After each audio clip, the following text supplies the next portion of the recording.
be gone for the fine, you know. I guess I that's mean, my point. what's our expectations? I think, I'm not quite, this was not what I was looking for originally.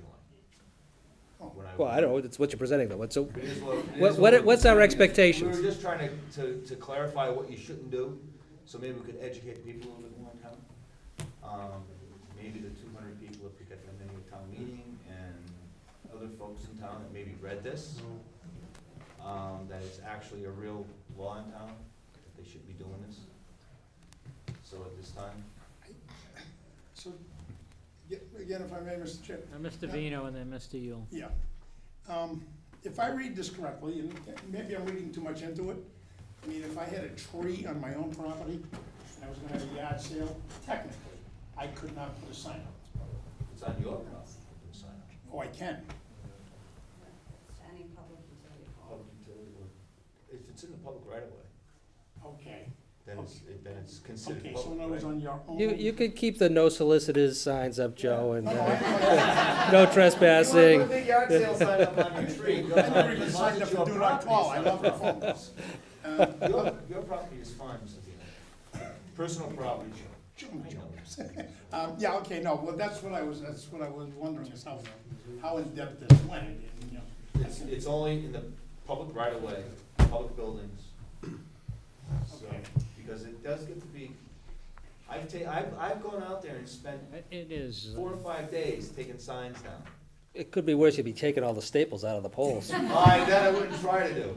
No, but Or we have the some, roofing nails. we have some beautiful telephone poles. Mr. Yule, Yes.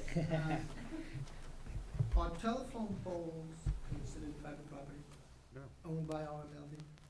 All of them? They're private property in the public right of way, and the building inspector has got permission to remove snipe signs from them. They get permission to remove them, which, Because they won't take them down either. you know, it might be more effective thinking about this going in the future is on the snipe sign thing, is that the bylaw says that if they're put up, they have to be taken down by the individuals to put them up within some period of time. And maybe require a date put on them when they Actually, put if up you or call- something to that effect. You call the building inspector, that's what he'll tell you. You put, if you're gonna have something on Saturday, you Yeah. put them up on Thursday night, take them down Saturday afternoon. Because I've done it for many things, for the Apple Festival and for my own yard sale, but I go right back, right out after, as soon as it's done, I go take them down. not quite. So that was one of Yeah, the we thoughts can- that I wanted to make. But I still wanna stick with the privacy or the ownership of the poles. If that's private property, they may ask you to remove the signs, and that's fine. But if someone wanted to challenge us in court and say, that's not the town property, that's a private pole, and it's on somebody else's property, unless the owner of that pole brings charges against us, the town may not have, I don't see the town having a right to impose that restriction. That's what it was on. They're public poles, it's public utility. They're public utility. It's an eyesore thing. I don't disagree with that, that's not my point. I understand what you're, I think I understand what you're asking, Mr. Yule, is if the town takes the sign off of a pole that's owned by RMLD or by Verizon, okay? That the person who put it up there, they can come say, you shouldn't be taking that sign down, that pole doesn't belong to you. Or you can't find me because it's not on your property, it's on private property. That's correct, that's correct. But it's in a public right of way, that pole is. It's not their property, and I believe all the public utilities have something written that they don't allow those signs on their property. Those private poles, okay, but it's a public utility, but it's privately owned, but it's in a public way, in an easement provided by us, which we still control, so it's covered. There's no pole is in town without an easement from somebody. But getting back to what Bob was saying before, and I've been thinking about this as well, is there a way to build something in here, if not now, in the future, to have time limits on these snipe Well, signs? Because And really, I mean, that's really where the problem is, not that somebody put up a snipe sign, it's that it's now August and it was in April, but they, I disagree, I'm sorry, because these people are putting these signs up with duct tape, okay? We have these some of these poles are really nice.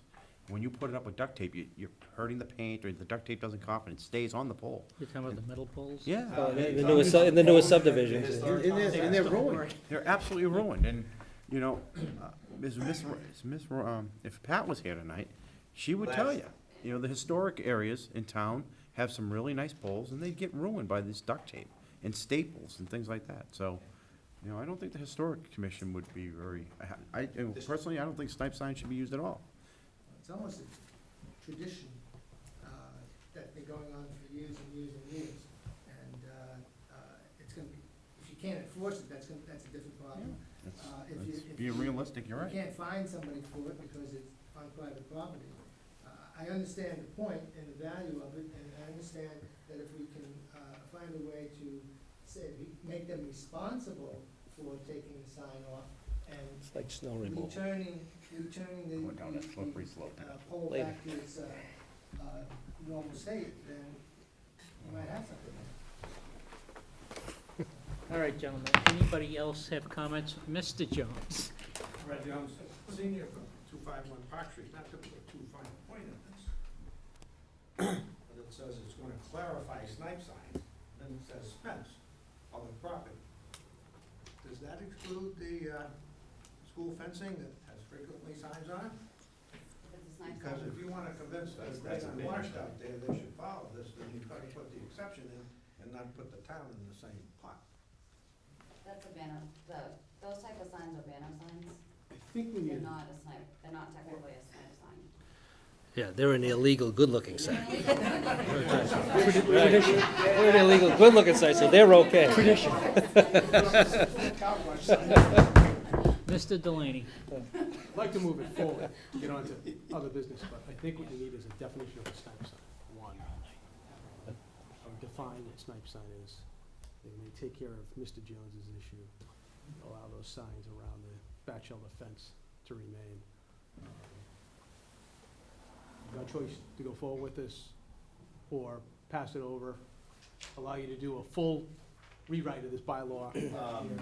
Let's move forward. We actually, we're hearing this. Yes, yeah. Yeah, we haven't even heard this yet, so, Okay. the planning I commission. may suggest you may want to table it for next year and do the whole rewrite that you're going to do, but I know you had all the Yeah, street acceptances. Exactly. And we're actually looking at working on those signs that are on the corner also.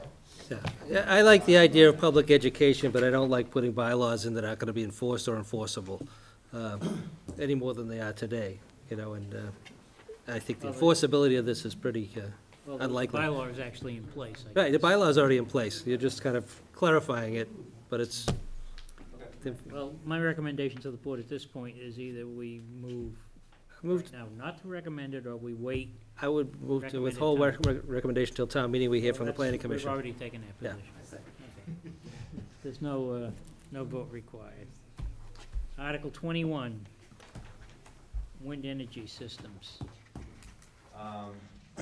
Trying to get a little bit ahead of the curve if there becomes one in North Reading about wind turbines, windmills, whatever you want to like to call them.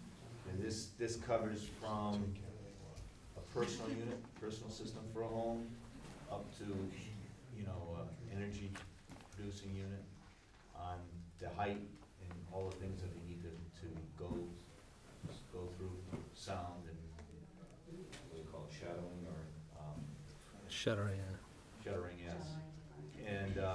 And where it has to be placed on your property, so that if the pole ever fell, it wouldn't fall on your neighbor's property in a public way. So it's here, we're not doing what we did with cell towers.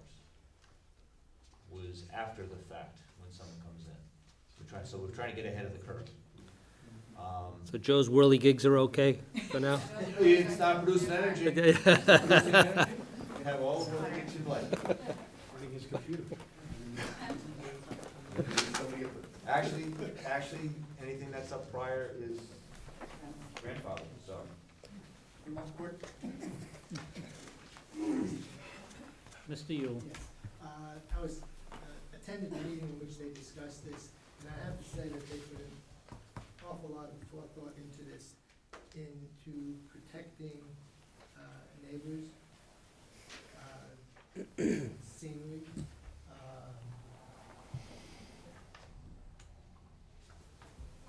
making sure that, it doesn't, it's not carelessly put up in place in an area where it can affect another an abutter. So, they put a lot of thought into this, and this seems to be a very good plan from my perspective, based on that. Mr. Chair, my question is, would there be any area in town that where it would be allowed? Because I can't see how these things don't affect an abutter. You know, so are you basically prohibiting them? No, we're not prohibiting them. No, but is it going to be so restrictive that Well, the Steve, likelihood of it occurring? Steve, are is you limited? thinking about these gigantic towers? Or, you I don't know there what are I'm thinking. small I- wind- Yeah. There are small wind devices, Oh, I know, it's like 400 feet right? We cover the one that's on, the Southeast Expressway, Right, okay? yeah. But we also cover the one that, a 2 kilowatt that you can put up in your own yard, so that you're not affecting the neighbor. If it falls over, you put it. And again, you know, I don't know 20 what the feet from your general height of property. something like that would be. I mean, how much would I need for square footage of a lot, depending upon where my house is placed on it, to have one of these?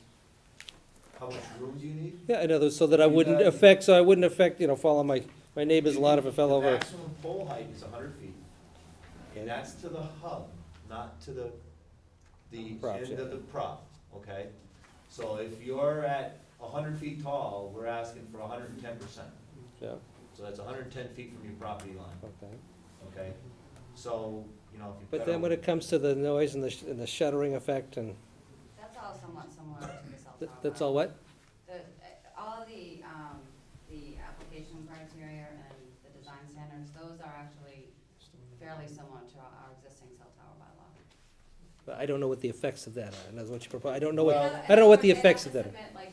They'd have to submit the noise study like they do for a cell tower, they'd have to submit the pre-existing pre-existing photos of the site with, photo simulations for after the fact. Like, in other words, like, all the review criteria is pretty much identical to the review of a cell tower.